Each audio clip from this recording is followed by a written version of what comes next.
Welcome to the Salmon Runs YouTube. Enjoy the video. You start immediately by cleansing and testing. After washing, mix 1 tsp spirulina powder with 1 tsp water or aloe until a spreadable paste forms. This thin mix ensures even coverage. Apply a small dab to your inner wrist and wait 10 to 15 minutes to confirm no reaction. Once clear, move to the face, avoid eyes and active breakouts. This step prevents irritation and sets the right texture for application, so make sure to monitor the patch closely. You'll now apply and work the mask. Spread a thin, even layer over your face, steering clear of eyes and lips. Thinner layers dry more evenly. Leave it for 10 to 12 minutes so minerals absorb without overdrying. Just before rinsing, wet fingertips and use gentle circular massage. This helps loosen dead skin and boosts circulation.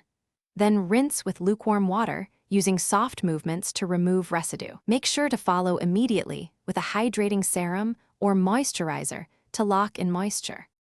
You finish by sealing treatment and planning follow-up.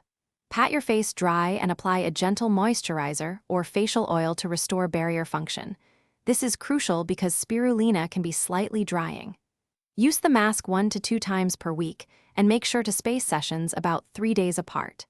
If you notice redness, burning, or persistent itching, stop immediately and apply a cool compress. Then wait 24 to 48 hours before retesting on a small area. For severe reaction, seek medical advice. Thanks for watching. Consider subscribing if we helped you.